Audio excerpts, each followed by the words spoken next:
Ever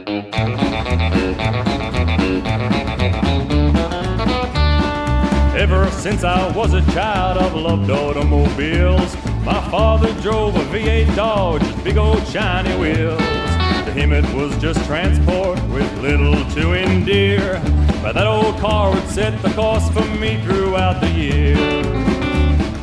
Bumper to bumper, we love them old cars. Rob Garnsworthy, here we are at Auto Classico for Bumper to Bumper.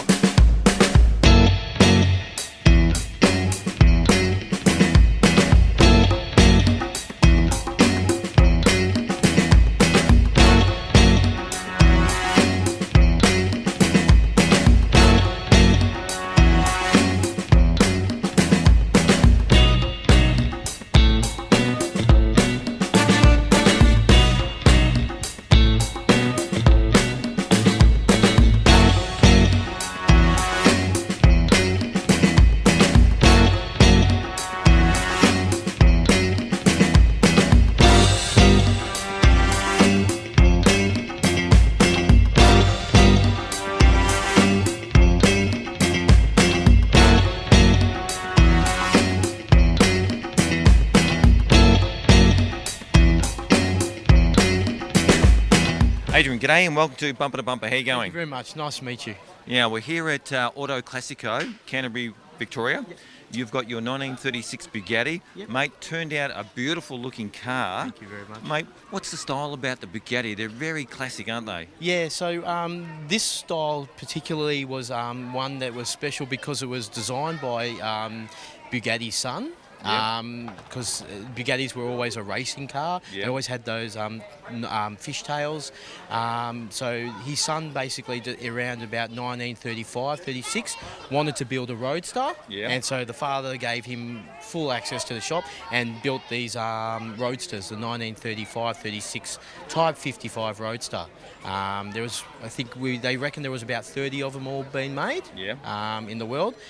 They now, if you ever do find ones that are around, they usually will go to auctions and be sold at auctions. And for big dollars, because we're talking about original cars built in that year. Correct, big dollars. I think in 2010 there was a Bugatti that sold for $10.5 million. Unbelievable. Yeah. Now, is this an original? No, this Right. one's not an original. Unfortunately, I don't have that the money on an original like that. But this is a one only ever made. So the builder, who was a bloke, coach builder in England, Yes. who loved the style of the car, built this car on the 1936 Bugatti style. Yep. It is built on a Vauxhall Viva chassis. Yep. And has all the Vauxhall Viva running gear and all of that engine-wise as well. And when did he build it then? He built it in 1980. Yep. Yeah, and had the car first registered in 1990. All right. Yeah, it was about 6,000 hours that went into building this car. Now, was this built in Australia or overseas? No, that was built in England, overseas, and then Yep. it got transported in 1994, from memory, Yep. to Australia, Yep. where it got all its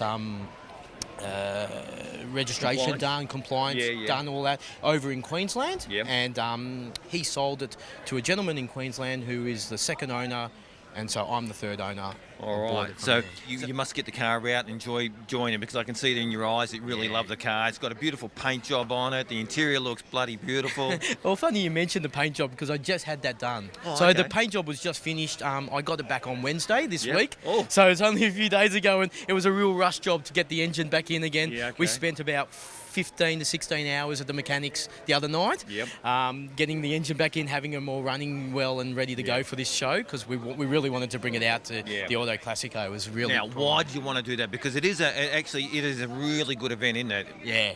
Yeah, it is. Like, I've been wanting to come to it for a few years now. Yep. Even when I had the older paint job and the older style, I still tried to, but COVID obviously put a stop to most of that. But now that we had the chance to come back, I really, really wanted to. So I primed it for this event and really wanted to come back to this. Now, how are you finding being here today, but also from the public having a look at the car? Has it been great?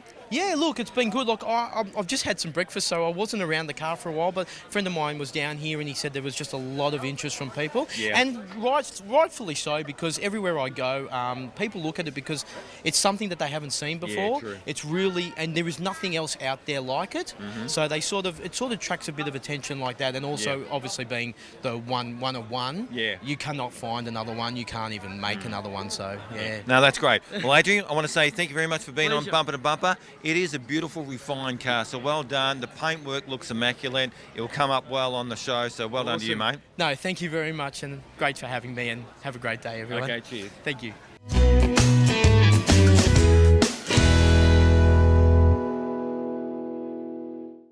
Okay, Mayank, how are you doing? Very good. How are you? Very good, thank you. Welcome to Bumper to Bumper. Thank you. Now, we're here at the Auto Classico for 2022 in Canterbury. Yes. Now, what blows me away, guys, is we've got a 2022 Corvette. Beautiful looking car. The lines on this car is like no other Corvette I've ever seen, mate. Yes, that's true. I love this car, and we've waited for over 3 years to get this into Australia. And I had been following Corvettes since I was a teenager. Yeah, okay. And very, very fortunate to own one. Yeah, absolutely. How hard was it to put your name down to get to one? It was very hard. I booked in my name at about 3 years ago with General Motors, and kept following up with them. If I hadn't, it probably wouldn't have happened. Yeah. And how it started was I wouldn't have bought it if it wasn't in mid-engine drive. So I've driven a C7, but it was only when I found out that C8 had been starting with a mid-engine that my interest in it grew. Fantastic. Now, what do you love about the Corvettes? How many Corvettes have you had, and what do you love about them? Oh, I just love the drive and the feel. I've always been a big fan of American cars, and what I love about the Corvette is just the nice, clean design, the sleek, body, the contours, the side engine. Just love it totally. Now, I reckon they've stepped up about 10 notches because this design is so European, but still keeps the DNA of the Corvette as well. That's true. I would say they've stepped up 20 times. I mean, I would compare this car to a Lamborghini, a McLaren, even a Ferrari. And I mean, even look at the body type. I've had so many people mistaken it for a Ferrari. Yes. Yeah. So and it still, as you said, maintains the DNA of the Corvette. Yeah, absolutely. Now, you've driven the car? Yes. All right. What does it go like? Oh, it goes very fast. I've been told to don't slow down. Not push it in the first 1,000 kilometers. Yes. So I'm still waiting. It gets serviced, and then we get. Oh, so you're still under 1,000 k's on the car? This is only 3 weeks old. Oh, give me a drive now. So yeah, I plan to take it to the tracks and give it a hard push. Well, be careful though. I will be. Yes. And how are you enjoying the event today? Because we've got a lot of people around this car having a look at this car as well. Oh yes, I mean we've been following this event since last 5 years. Yep. And it was unfortunate this is happening after 3 years with the COVID down. Yep. Loving it, loving the crowd. So many people. I've had so many people come and ask me about the Corvette. Yeah. So yeah, just loving everything. All right. Well, I want to say thank you very much for being on Bumper to Bumper. Thank you. Beautiful car. You've got to say, folks, this is one beautiful Corvette. So well done. I'm envious. So all the best. Thank you. Thank you very much.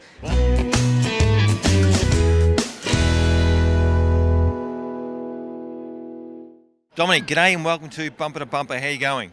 Good, thank you very much. Mate, one thing that's caught my eye is a Lamborghini. Now, this is a beautiful looking car. Don't see too many white ones. How long have you owned this car for? I've had this car for about 15 years. Yep. And it's a UK delivery car, and I bought it off the owner that migrated to Australia. Okay. Yeah. Now, what do you like about the Lamborghinis, mate? I know they're just a European classical, beautiful car. Lamborghini is a company which was born out of not jealousy, but it was revenge for because of Ferrari. His inability to please Mr. Lamborghini. He built his own cars. Yeah. It's a long story, but that's what happened back in 1963. Now, I saw my first Lamborghini when I was about 10 years of age. Yes. It's called an Espada, Right. and which I've got one of those as well, tucked away. Yep. And Lucky you. yeah, thank you very much. And it's just one of those things that it's been in my blood for many, many years. And as a little boy, I thought one day, Yeah. and it's happened. Yeah. Well, great to see that dreams come true in the sense of what it is. And I should have probably said, I did say luck, but it's not luck because it's bloody hard work, isn't it, really? Oh, absolutely. Yeah. Absolutely hard work. It's one of those things that it takes a while to bond with these things. And but one thing that I enjoy about the car is that every time I take it out, I make new friends. Yeah, of course. Well, you've got one big new friend, Rusty here at Bumper to Bumper. Yeah, that's right. All right. Now, this is the 1986. Yeah. But yet the style of it is still bloody apparent today as what it was in 86. It's timeless, isn't it? It's a work of art. Yeah, It's a work of art, and it ages very slowly. All right, now we're here at Auto Classico today in Canterbury, and we've got the joints packed. It's unbelievable, isn't it? And people are just admiring, walking past your car, admiring it, looking in it. You've got the doors open, you've got everything open. It's great that you allow for such a very expensive car for people to come in and actually have a look at it, which is fantastic.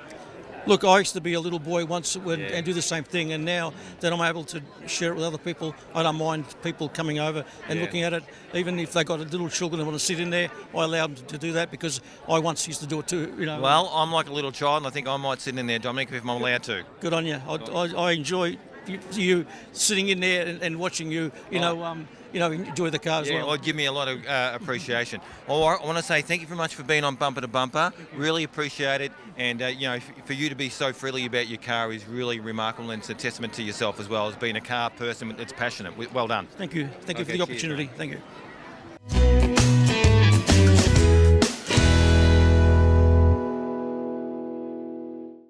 Rob, g'day and welcome to Bumper to Bumper. How you going? Now, mate, I've just come past this car, and this car is just prestigious. So, first of all, what year is this car?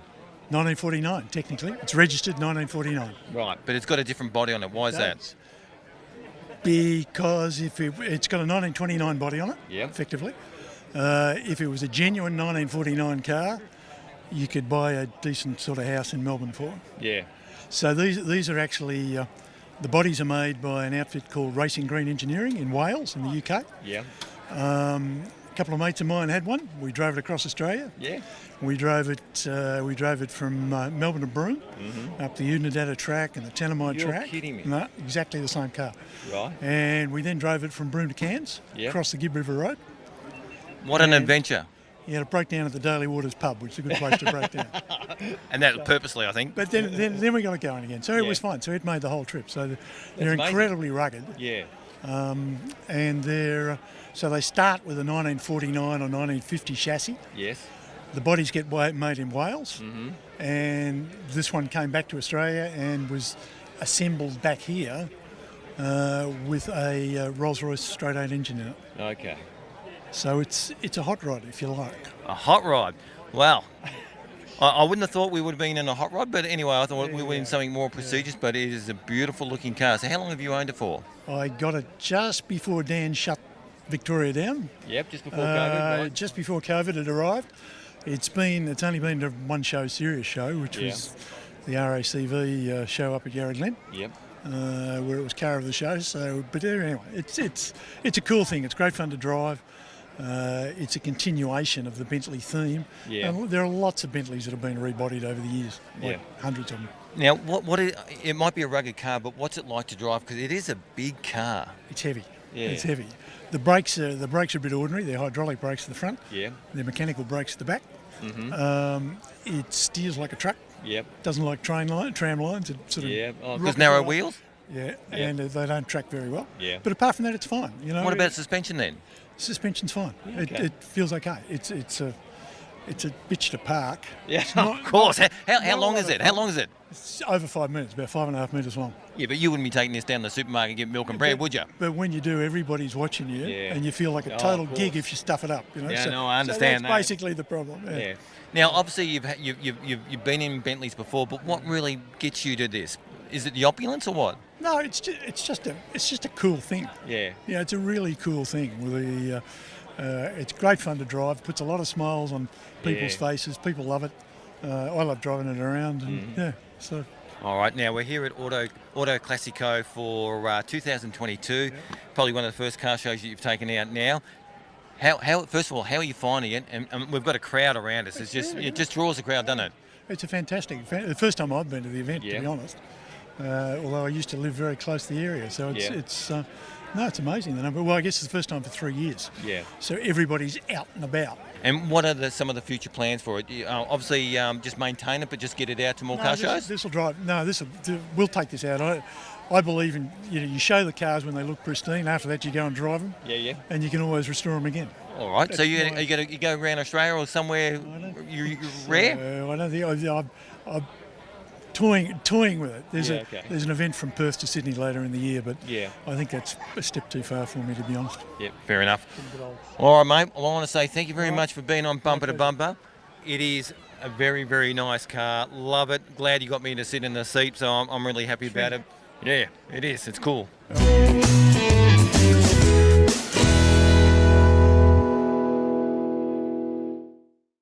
Jason, g'day and welcome to Bumper to Bumper. How you going? Excellent. Good morning. Yeah, good morning. Now, we're here at Auto Classico, Canterbury, Melbourne, Victoria.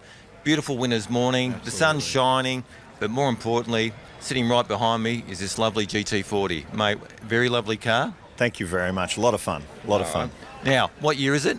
Look, it was built as a recreation. Yep. It was built over about 7 years. It's been finished for quite a few years now. Yeah. A very custom-built car that I really enjoy, to be honest. Right. Yeah. And when you talk about custom, what have you done? Because normally GT40 are a bit of a kit kind of car, but what have you done to it to make it custom? Yeah, look, this is not a kit, really. It was based on an aluminium monocoque chassis that was built in Detroit. And then other parts were really brought in and constructed over 7 years. So all custom CNC billet, suspension and engine and drivetrain are all custom. So just a ton of work after hours, to be honest. The car was built when I was working full-time in a corporate environment, and I'd go home at night, relax and build this in a really nice garage at home. So. Yet again, classic cars, people doing something to offset the stress of their normal day working career, and it's great that we're using cars to do that. Now, when you talk about custom, what do you mean by custom though? I know you brought some parts in, but did you have a plan from the start what you wanted to end up with? Yeah, look, the plan was to have a package that was pretty, but then underneath everything really modern. So, custom was CNCing all of the brake equipment, so the rotor hats and then all the engine mounts. The ITBs are all CNC'd here in Australia, and the engine and drivetrain's a bit unique in this car. It runs a 5-litre Coyote derivative, but that bolts directly up to a Ford GT Ricardo transaxle, which is out of a 2006 Ford GT. So it's quite a unique drivetrain package. The transaxle's probably one of the most expensive parts of the car, but it gives you a very nice 6-speed transaxle rather than using like a G50 inverted. But everything through to the custom, we did a lot of custom work on the bodywork and 3D designed a lot of parts.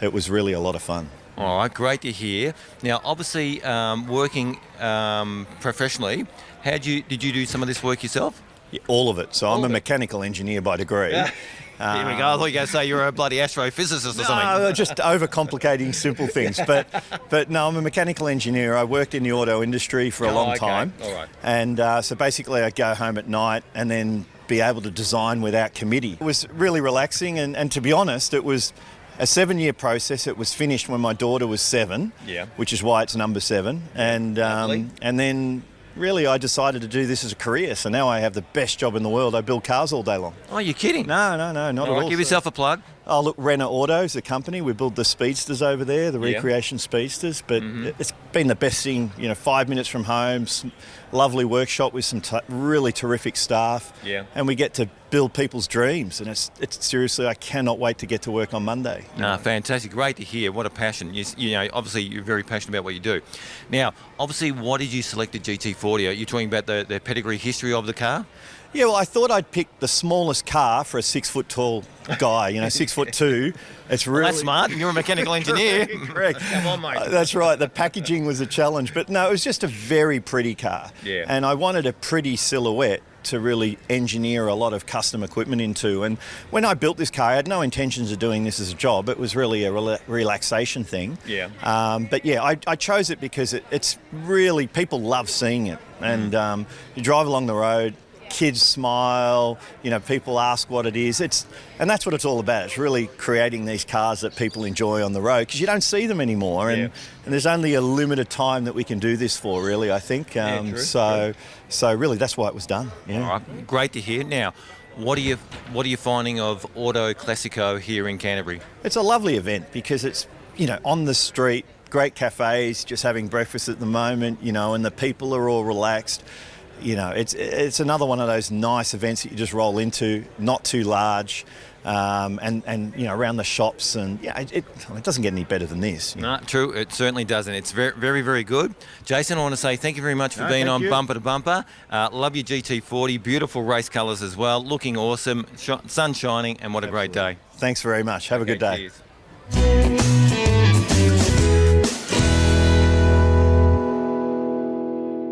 Flavio, g'day and welcome to Bumper to Bumper. How are you going? Oh, good, thank you. Okay, now you've got your GT Porsche here. Yes. 2004. Yeah. Beautiful looking car. Tell me a little bit about it. Right, it's a 2004 GT3 Club Sport. Yeah. 996. They're normally aspirated 3.6 litre car. They were built. They were the first GT car that come out. Was the first water-cooled car that come out of the Porsche factory.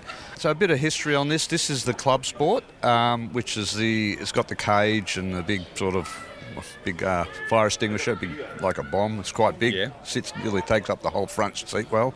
And the Club Sport edition obviously was built for the track. Yep. And I think there was 90 of the 996 Series 2s come into the country, and about 32 of them were Club Sports. Yeah.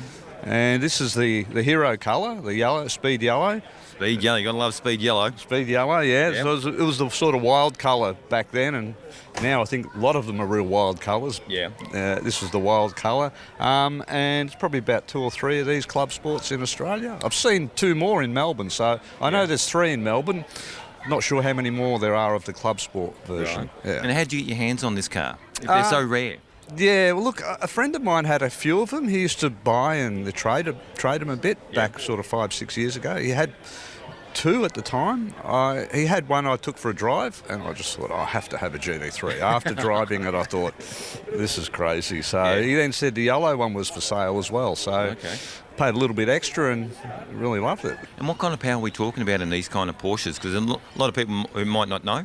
It's 0 to 100's probably low 4s, and it's manual, and it's a quarter of a mile. I've seen figures between 12 and 12.4 seconds, but I've done a 12.4 at Revival in Geelong, so it can do the numbers it says. Yeah.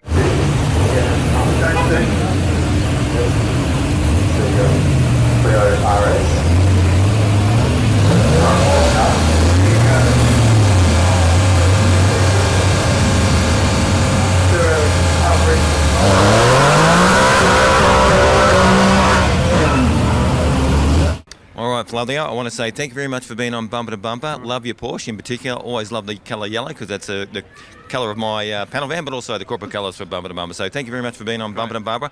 Enjoy your day here at Auto Classico. Okay, thanks, Rusty. All right, cheers. Bye. Bumper to bumper, we love them old cars.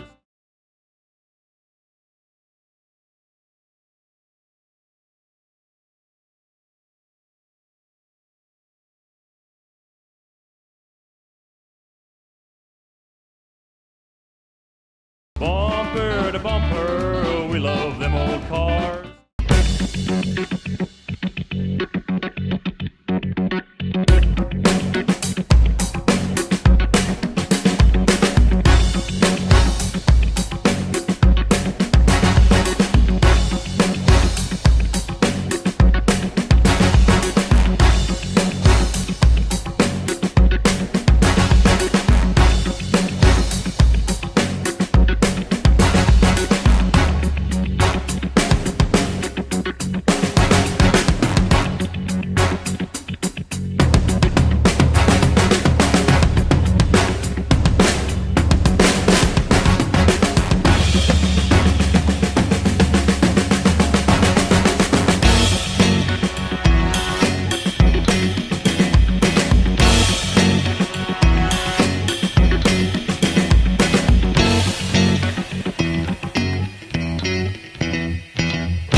Hi, I'm Adrian. I'm here with my 1936 Type 55 Bugatti here at Auto Classico, and you are watching Bumper to Bumper. Okay, Robert, good morning and welcome to Bumper to Bumper. How are you going? Thank you. But good, very good. Right, now we're here at Auto Classico for 2022 and you've got your Fiat 500 1966. Yeah. Mate, beautiful looking car but heavily modified. What have you done to this car? Well, the one you can see is done all the body kit. Yes? Come from Italy. The only thing I done extra, the guard is all metal. I done in metal. Normally put a Rather than fiberglass. Yeah. But I want to do in metal just be more stronger. Yes. And also I put the dash from inside was on your left when I bought in Italy, and the reply is on your Opposite side. upside. So, Yep. see, I take 5 years Yes. for do this project, and in the end I'm very happy because it brings a lot of memory when I was in Italy. Yeah. I grown up with these cars, Oh, yeah, okay. and bring a lot of, make you happy your life. Yeah, of course. Now I've been 3 years to be retired because I've done this job for panel beater spray paint for 48 years. Oh, so you were panel beater spray painter as well? Yeah. Okay. Because when I came in Italy in 1980, everybody sprayed in acrylic Yes. in the normal spray. Yep. My HQ Monaro was in acrylic. And they say, what is the other one? Because in Italy what it is more advantage from Europe, So now just retire and then I want to enjoy my retirement. Yep. And go cruising in your Fiat. Yeah. So you've done this job yourself, but one of the things that really stands out is the paintwork. So go into the detail of the paintwork and what you've done. Obviously, you're taking it back to bare metal, and you sprayed it. But how many coats of paint and how many clear? Well, this paint is a special paint because it's called Allicant. When you put this color, you put a black underneath, Yeah.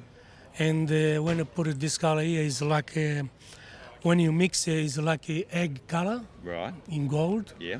And when you put under the black, it gives you this reflection. And when you put it clear on, everything's come up. So the next time when I put it clear on, I rub it out again. Yeah. I put another 3 cut, and this is the way I left it on the gun. Ah, it looks No beautiful, polish. mate. Yeah. Yeah, it looks beautiful, and it pops in the sun, doesn't it? Yeah. You must be very, very happy. I'm very happy. Look, in these days, keep the stress away. Yeah. Well, that's what classic cars do. Keep the stress away. All right. So we're here at Auto Classico in Canterbury, Melbourne, Victoria. Have you been here before? I've been here about 4 years ago. Yep. And how'd And- you find it? Very good. Yeah. A lot of beautiful cars around. And the market, participating for this competition Yeah. and was happy to come first. It Yeah. surprised me, you know what I mean? Yeah. So it's nice car. A lot of beautiful car around, Yes. bring a lot of memories, Yeah. That's the life kind, No, fantastic. happy. All right, Robert, I want to say thank you very much for being on Bumper to You're Bumper. welcome. You've got a beautiful, cute little car. I Thank think you. it's fantastic. Well Thank done you. to you, and Thank you've you done very it much. yourself, and thank you for being on You're Bumper to welcome. Bumper. You're welcome. Okay, cheers. Thank you very much.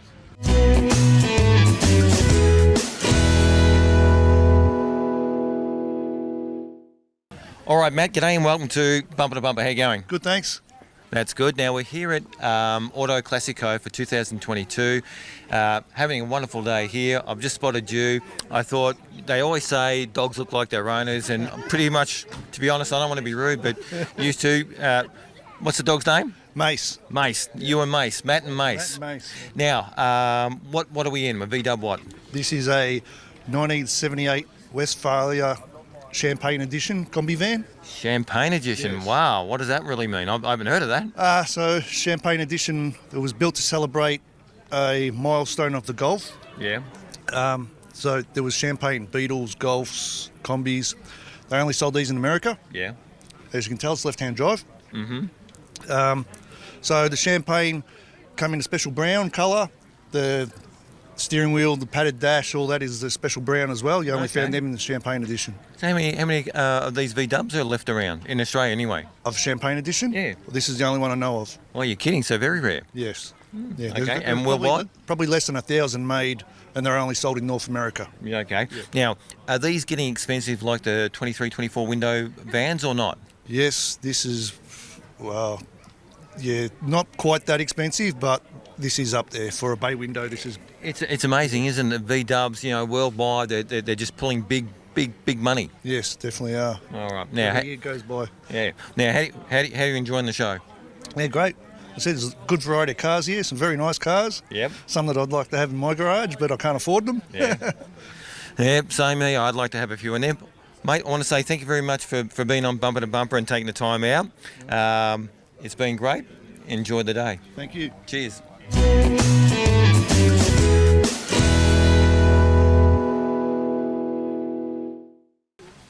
Max, g'day and welcome to Bumper to Bumper. How you going? Very well, thank you. And Now, yourself? I'm going very well. Even more better now that we've got this Datsun 180B Triple S of all things. Now, what's a Triple S? So Triple S is a two-door coupe. Yep. Manufactured out of in Japan with an L18, 5-speed. So it was a performance type of vehicle compared to their sedan and wagon. All right. So what year is this one? So this one in particular is a very late one. So it's a 1976 model. And can I say, looking pristine? Yeah, it is pretty neat. It's a lot of people consider it probably one of the best in Australia, if not, a bit further afar. Now, I'm not quite sure if I should be saying this, but when I had a brief look over it, I thought of a Celica straight away, but it's obviously not a Celica, but the styling of it is very, very nice.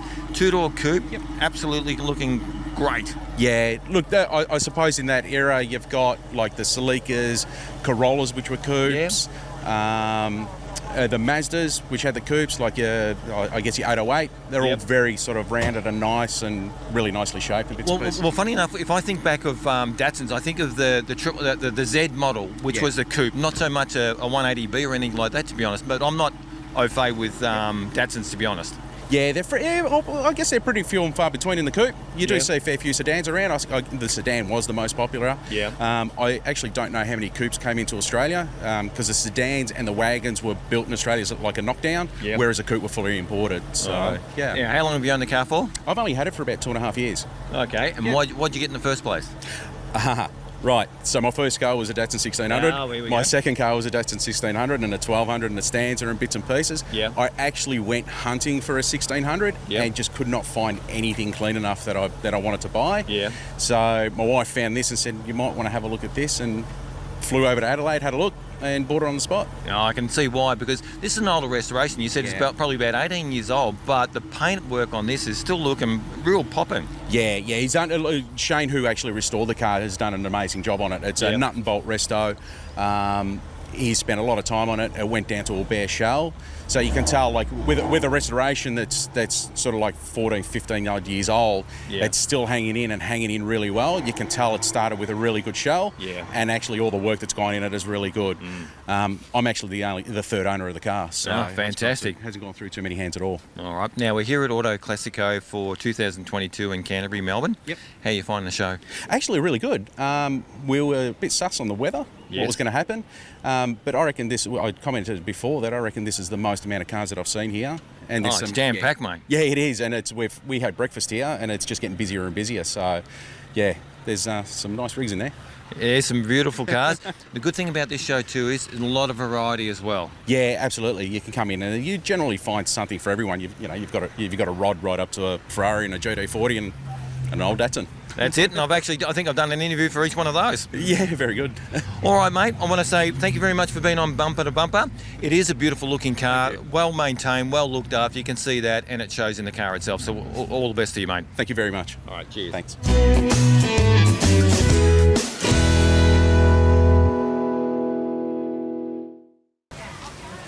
Nigel, g'day, and welcome to Bumper to Bumper. How you going? Very well, thank you. Very well indeed. Good to hear. Now, we're here at Auto Classico for 2022, and you've brought around your Brabham BT17. Now, how have you been able to acquire this car? Well, I had a long history of having worked with Repco, and therefore had a long history of working with Repco Brabham engines. Yep. And when this car came onto the market, in fact, even before it was on the market, I knew about it through a friend of mine in Sydney. And I thought, gee, I've got to have that. I already have the Medish SR4 with a Repco Brabham engine. I need to have the Brabham BT17. I love the way you say you need to have it. That's fantastic. So obviously you're a bit of a Brabham groupie, if one of a better word. What draws you to him? It was my privilege to work with Repco when we made the Repco Brabham racing engines that Jack Brabham won his third championship in 1966. So that was my interest, and I knew Jack Brabham, or Sir Jack Brabham, very well. Fantastic. Now, can you tell me about a little bit about the spec and the detail of this car and the heritage of the car, please?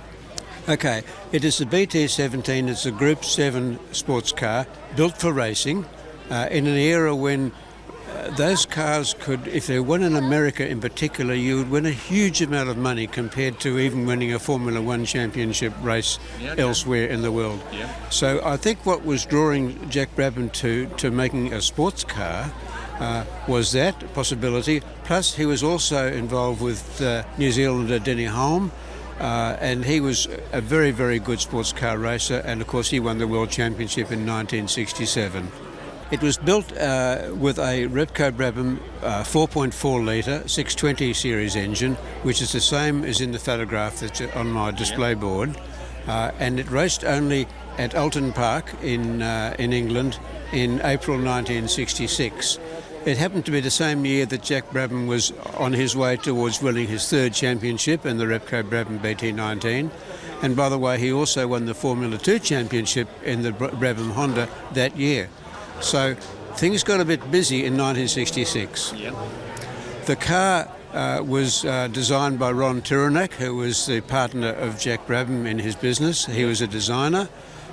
Ron didn't really like sports cars because they compromised everything, having to have a spare seat and all of that. Yep. But he went along with it, and he could see the virtue in the organisation being involved in the American racing. Nevertheless, the car only raced with Jack once at Alton Park. Wow. As it turned out, it was a bit of a fluke, but one of the engines that I helped to assemble with my friends at Repco was the first engine that ever ran in this car. Yeah, okay. All right, so how did it go in its only race? Do you want me to tell you? It actually stopped with an oil leak. What year did you buy this car then? 2018 was when I finally bought the car, and Yep. it came out to Australia, unloaded from the ship, and went straight into Auto Classico in the city, in Melbourne. Okay. Was it showing in Motor Classic to go on show or just display? It was only, it had arrived from the ship to Motor Classico on display. Yeah. Yeah. 'Cause I remember that year actually it was a big Brabham display, wasn't it? Yes, there was, and there had been one prior to that when Sir Jack Brabham was still around too. All right. So what have you been doing with the car over the last 3 or 4 years? Well, I had to do quite a lot to the engine in particular, and I had a lot of help from people, specialists in engine rebuilding. I can do it, but I know people who can do it better than I can. Yeah. And Lana Engineering in particular did a lot of work. I had to get parts made in America for some of the parts of the engine, and they turned out to be really good. Yep. And so the engine is now a go. It's in one piece. It's a 4.4 litre, which is as the car first raced. And it runs beautifully. Yeah. Well, I want to say it's fantastic for you to bring this special car out here for Auto Classico. We're in Canterbury in Melbourne, Victoria, Australia, where we've got just people around us. Everyone's just having a look at the car. They're really intrigued and getting a real kick out of it because obviously they can understand the specialty of this car. So I want to say, Nigel, thank you very much for being on Bumper to Bumper and sharing your story, and for you to actually bring such a beautiful car out for display for the general public. So that's well done as well. Thank you very much. I'm very proud to have the car here. Yeah, no, well done. Thank you. Thank you very much.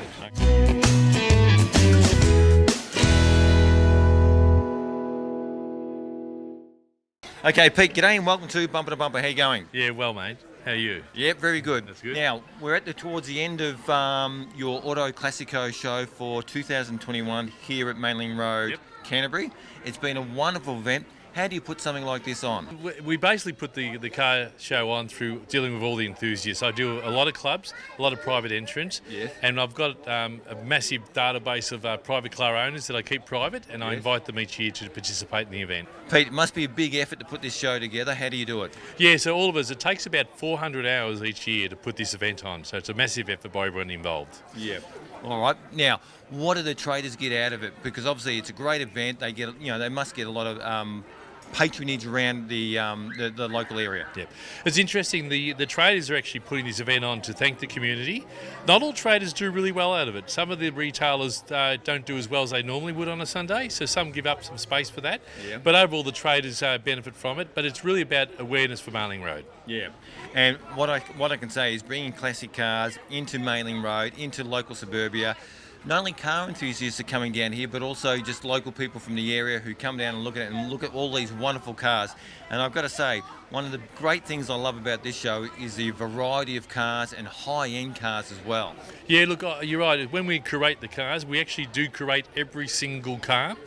We look at a range from cars valued around 15k. As you know, we've got many here over the 3-4 million mark. Yeah, it's part of the just range. amazing. Yeah, thank you. Well, I want to say, look, mate, it is a fantastic event. I've had a really good time here today. And for you to put it on, well done. Thanks, mate. Deserves a really good effort. Well done. Yeah, thanks, Rusty. You're the best. Cheers. You know that is our deal. So tune into our TV show with Rusty at the wheel.